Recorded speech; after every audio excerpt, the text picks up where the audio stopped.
రంగారెడ్డి జిల్లా అబ్దుల్లాపూర్ మెడ్ మండలం బాట సింగారంలో లయన్స్ క్లబ్ ఇంటర్నేషనల్ ఆధ్వర్యంలో కార్యక్రమం జరిగింది.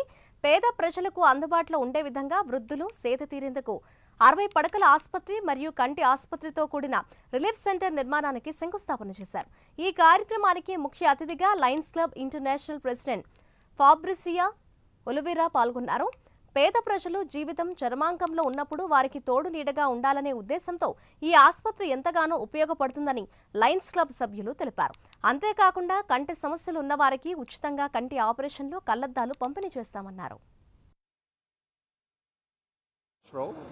పాస్ట్ కౌన్సిల్ చైర్పర్సన్గా పనిచేశాను ఇదివరకు. ఇప్పుడు ఈ ప్రాజెక్టుకు ఒక మేనేజింగ్ ట్రస్ట్గా ఉన్నాను.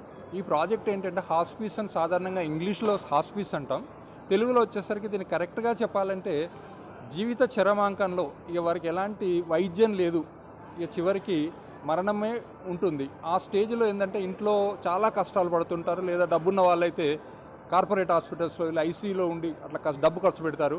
లేని వాళ్ళ కోసం ఇక్కడ మేము ఫ్రీగా దీన్ని ఏమనొచ్చు అంటే ఒక ఉపశమన కేంద్రంగా భావించవచ్చు. దీన్ని చివరి దశలో ఉపశమనాన్ని ఇచ్చడానికి లయన్స్ క్లబ్ నేను ఒక $1 million అంటే 8.3 crores దీనికి ఇస్తున్నాను ప్రాజెక్ట్కి. ఇది కాకుండా లయన్స్ సహకారంతో ఈ ప్రాజెక్ట్ను టేకప్ చేస్తే ఎక్కువ కాలం ఒక ఇండివిజువల్గా ఉన్నప్పుడు తక్కువ కాలం పనిచేస్తుంది, లయన్స్తో కలిసి పనిచేస్తే ఎక్కువ కాలం పనిచేస్తుంది, ఎక్కువ మందికి సర్వీస్ ఇస్తుంది కమ్యూనిటీలో ఉద్దేశంతో ఈ ప్రాజెక్ట్ స్టార్ట్ చేయడం జరిగింది. ప్రకాష్ రావు, పాస్ట్ కౌన్సిల్ చైర్పర్సన్గా పనిచేశాను ఇదివరకు. ఇప్పుడు ఈ ప్రాజెక్టుకు ఒక మేనేజింగ్ ట్రస్ట్గా ఉన్నాను. ఈ ప్రాజెక్ట్ ఏంటంటే